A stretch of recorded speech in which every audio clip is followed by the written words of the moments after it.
continuando a nossa conversa sobre os erros, convém falar um pouquinho agora do erro de proibição, né? O erro de proibição causa profunda dúvida, profunda dificuldade para o estudante de direito, porque ele vai se informar, né, diligentemente, vai lá no artigo 21 e lê assim, ó: o desconhecimento da lei é inexcusável.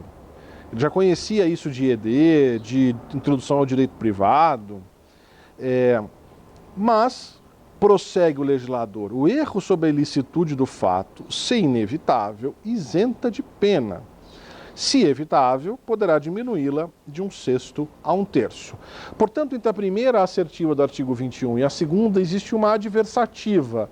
É como se tivesse um mais, um porém, entre as duas frases. E como é que nós as conciliamos, né? Note que a primeira parte fala em desconhecimento da lei, ao passo que na segunda parte fala o erro sobre a ilicitude do fato, né?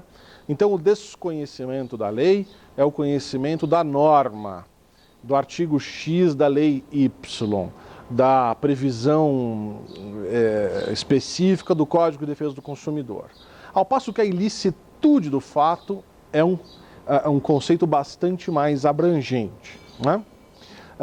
Há uma parte da doutrina que diz o seguinte: ilicitude do fato é o sujeito ser capaz, pela sua condição de vida, de inferir que aquele fato está moral ou juridicamente proibido.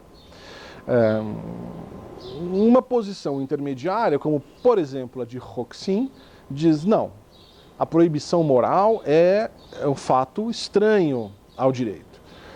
Ilicitude do fato é o sujeito saber, intuir, ser capaz de compreender que aquele fato está genericamente, juridicamente proibido, seja ele pelo direito civil, pelo administrativo ou pelo penal. E uma corrente mais restritiva, a qual particularmente eu me filio, mas que é minoritaríssima, mas que ao lado de Haruoto, por exemplo, na Alemanha, Nilo Batista no Brasil, a de que o erro, a ilicitude do fato aqui é a ilicitude do fato penal, o sujeito não saber que aquele fato é criminoso. E numa outra oportunidade a gente pode gravar um videozinho em que eu explico o porquê dessa minha posição. No Brasil prepondera a do meio, né, a defendida pelo Roxin, de que o sujeito tem que saber que aquilo é de alguma forma proibido. Então, vamos pensar um exemplo, que seria um bom exemplo de erro de proibição. Os manuais costumam contar a história do holandês que vem para o Brasil fumar maconha. Não gosto muito desse exemplo, porque o viajante minimamente esclarecido sabe que ele não pode usar drogas fora do seu país sem se informar antes, né? Então não gosto muito disso. Para mim o exemplo perfeito é do casal de alemães que vem passar um carnaval no Brasil e vê então, portanto, várias pessoas seminuas, naquele calor escaldante, e quando vão pegar um voo em Salvador com retorno para a Europa, trocam de roupa no aeroporto muito rapidamente, o tempo de trocar de roupa, e nesse meio tempo ficam nus. Eu gosto, e isso foram, digamos assim, formalizados pela prática de ato obsceno, né? Não vamos nem discutir se isso seria um ato obsceno ou não, vamos focar na proibição, né? Na Alemanha, a nudez é algo muito tranquilo, né?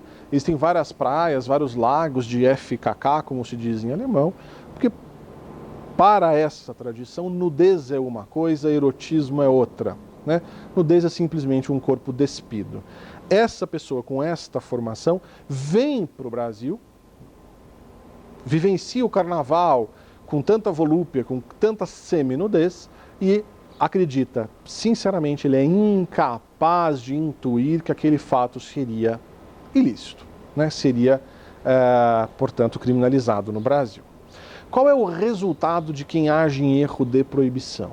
Se o erro de tipo afeta o dolo e, portanto, o tipo, o erro de proibição afeta a culpabilidade, a reprovabilidade que nós faremos em relação a esse sujeito.